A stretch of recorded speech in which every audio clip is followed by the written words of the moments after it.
আমি যখন রাস্তা দিয়ে যাই, দাদি ভালো আছেন?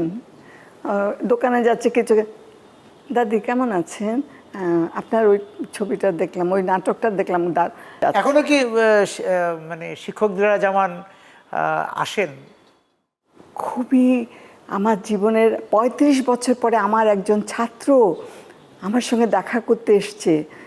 আমার যে কী ভালো লেগেছে, সে পায়ের কাছে, আমার মনেই নাই ওর চেহারা আমার কাছে এতটুকু, কিন্তু এখন সে চুল টুল পেকে গেছে যে নিজেকে তখন একদম এত অহংকার গর্বে ভরে যায়।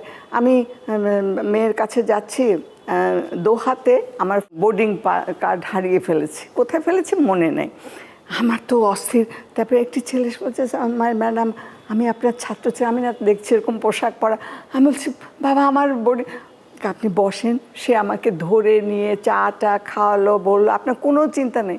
এই যে আনন্দ যে আমি শিক্ষক, এখনও অনেকে যে আমি আপনার ছাত্র ছিলাম, আমি আপনার ছাত্রী ছিলাম, এটা যখন বলে না এত ভালো লাগে যে আমি। অভিনেত্রী বা অভিনয় শিল্পী দিলারা জামান এবং শিক্ষক দিলারা জামান, এই যে পরিচয়ের জায়গাটায় কোনটা আপনাকে অহং দেয়? আমি যখন রাস্তা দিয়ে যাই, দাদি ভালো আছেন? দোকানে যাচ্ছে কিছু, দাদি কেমন আছেন? আপনার ওই ছবিটা দেখলাম, ওই নাটকটা দেখলাম। এই যে শিল্পী দিলারা জামানকে বলে দেয় কবির কথায়, সেই মোর পরিচয় হোক আমি তোমাদেরই লোক। তো এই যে একটা মায়া।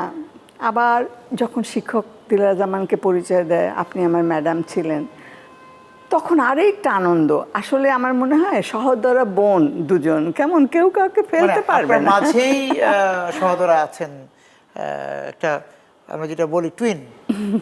গোপীবাগ থেকে কোন এলাকায় গেলেন আপনি বাড়ি ছেড়ে?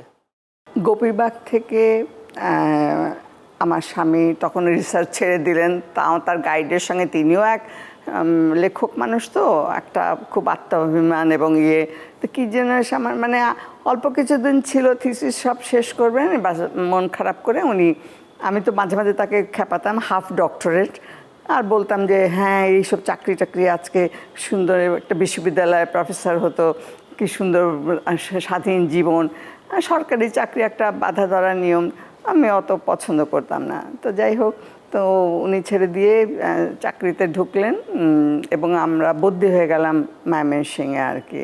তো তখন আবার এর মধ্যে আবার টেলিভিশন চালু হয়ে গেল 1964 সালে ডিসেম্বরে টেলিভিশন শুরু হয়, তখন পাকিস্তান টেলিভিশন, এবং ছোট্ট এতটুকু একটা স্টুডিওর মধ্যেই সব কিছু, এবং ডাইরেক্ট টেলিকাস্ট হচ্ছে, হ্যাঁ রেকর্ডের কোনো ইয়ে নাই, সব খুব ডিআইটি থেকে।